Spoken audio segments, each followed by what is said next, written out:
I really hope that my mom will stay alive so I can take care of her. It's because she worked so hard for her whole life for me and my little brother so we can finish school. This is Steve Zeltzer with Pacifica and Workweek.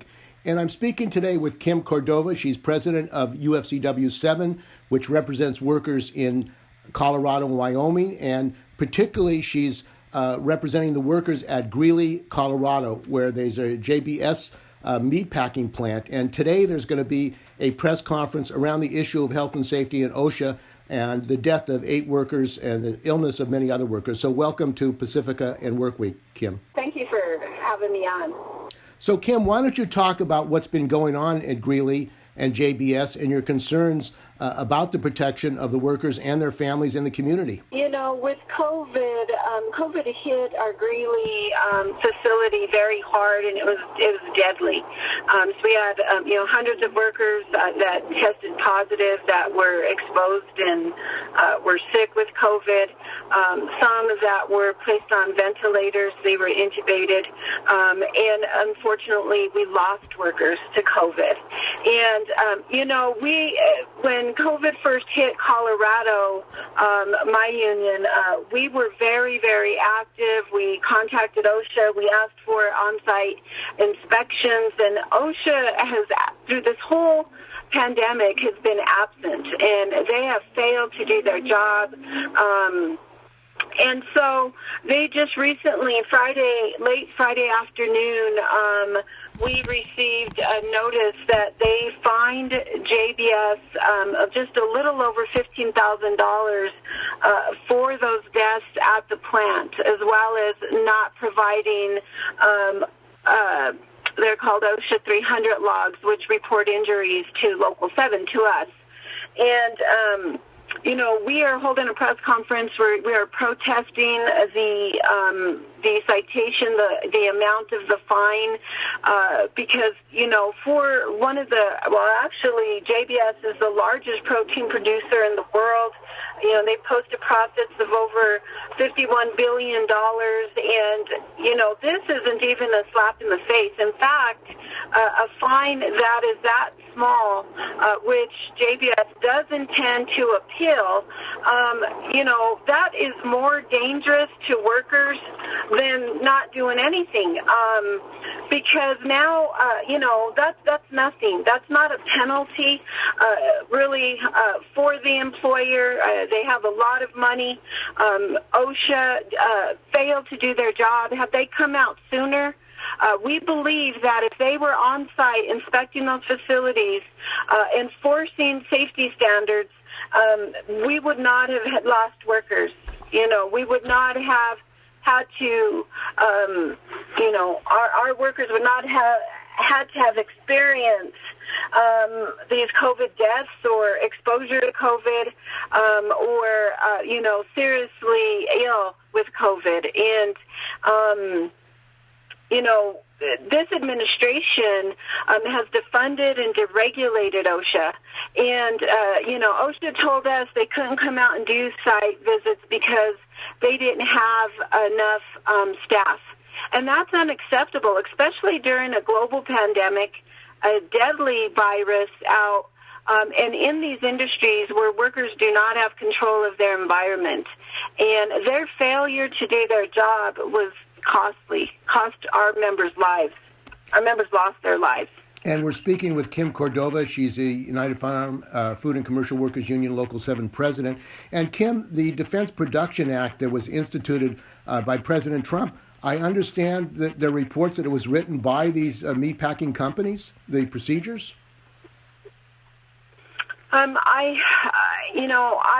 I would, because they have such a close relationship with this administration, I believe they had a lot of input.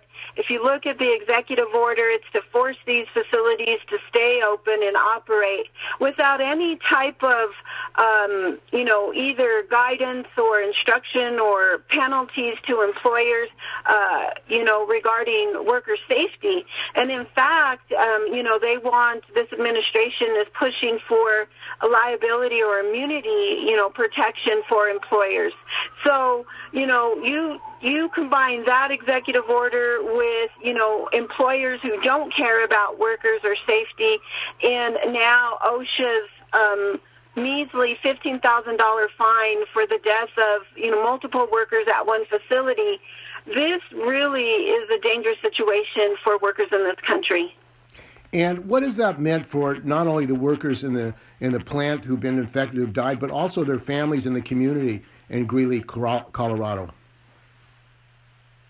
It's a slap in the face. I mean, these workers have been devastated and traumatized by, how they've been treated. They're still grieving the loss of their coworkers or family members, and they've been treated as sacrificial employees and as disposable human beings when they are critical and essential to feeding our country and this nation as, part of the food supply chain.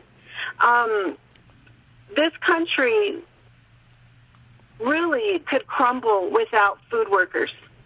And instead of, they'll put on bulletin boards, or people will, there have been commercials thanking essential, workers and food workers for their job and their services during this pandemic. But we don't have this administration, elected leaders, or corporations actually treating them as essential or, providing the protections that they need.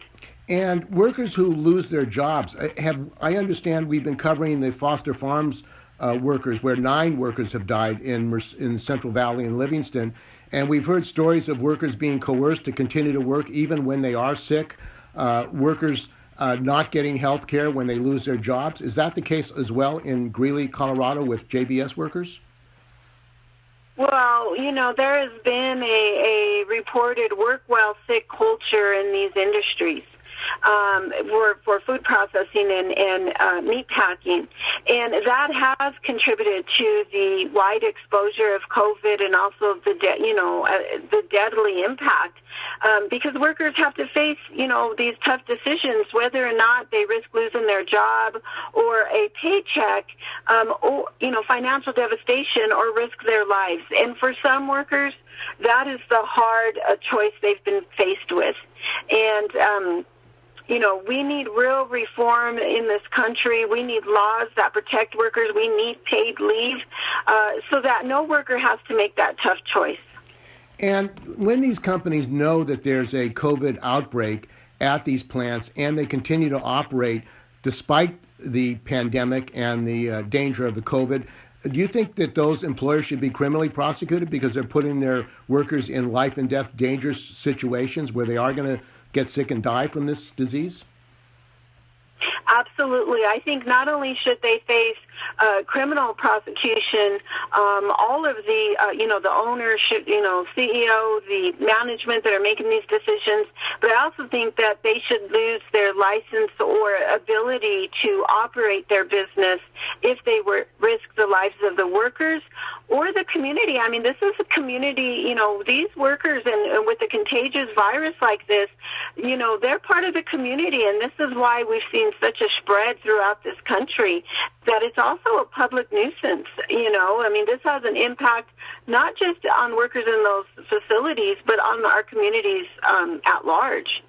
And these frontline workers, many of them are Latino, are immigrants. Is that could be a reason that they're treated as they are as disposable workers? Do you think that has something to do with the fact that they're not really being respected and properly defended?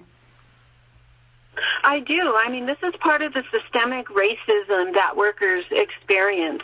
Unfortunately, workers, Latino workers, African-American workers, refugee workers, women, they experience a different America.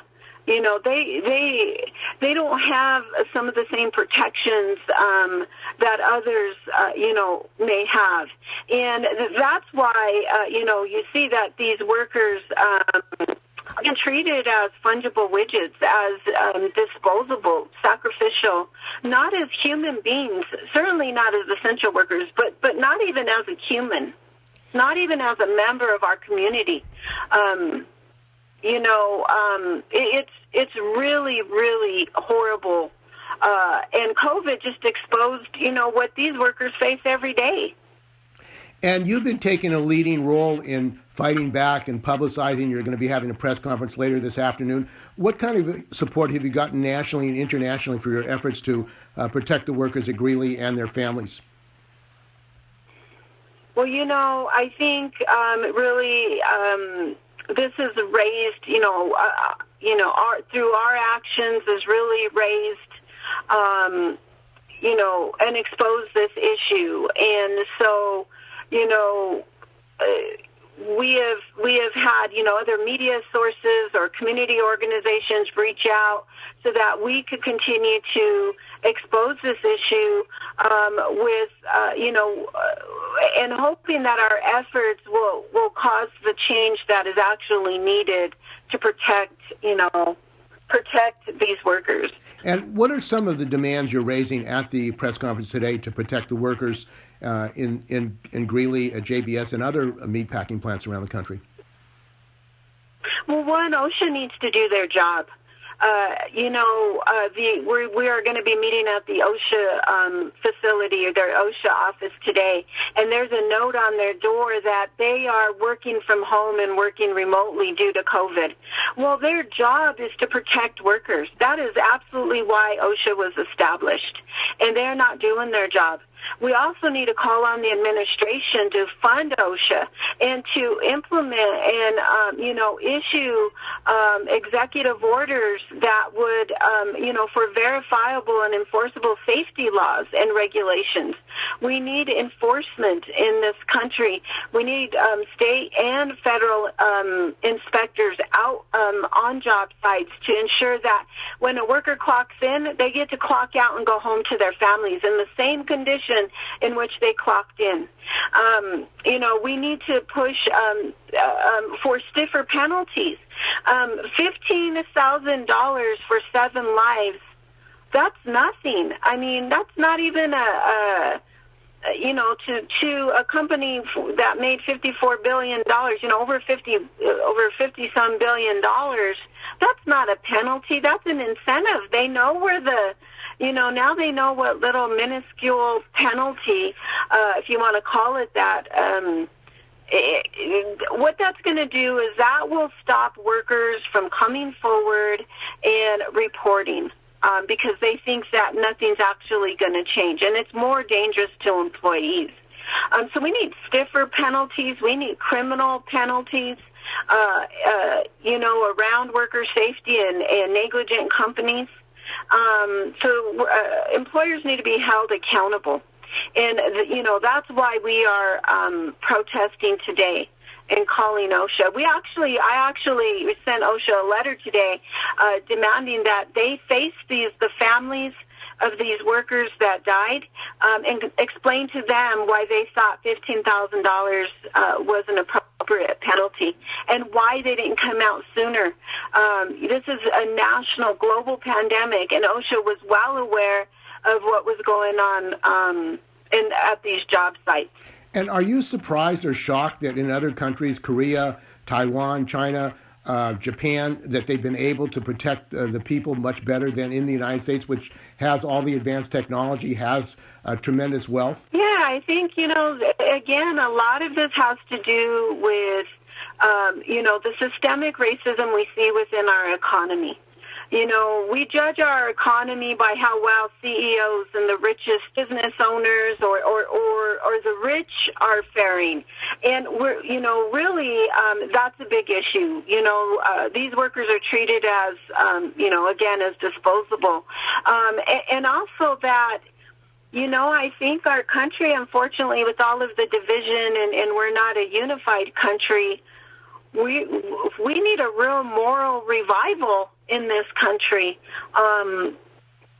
It really to bring back, and have some core values about valuing life for these essential workers.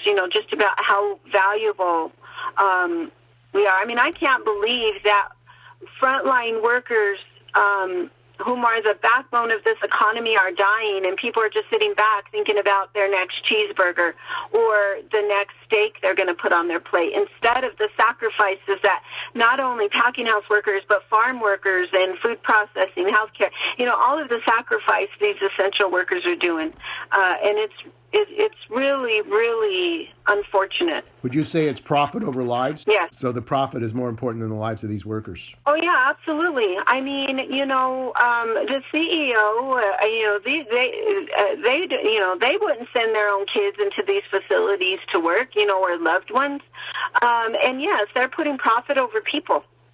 Okay, well, I want to thank you very much for joining us. We've been talking with Kim Cordova. She's the United Food Commercial Workers Union Local 7 president in Denver, Colorado, and they're going to be having a press conference today at the OSHA office to demand proper protection and accountability of JBS and other companies who are putting the lives of their workers in danger. So thanks for joining us on Pacifica and Workweek. Thank you.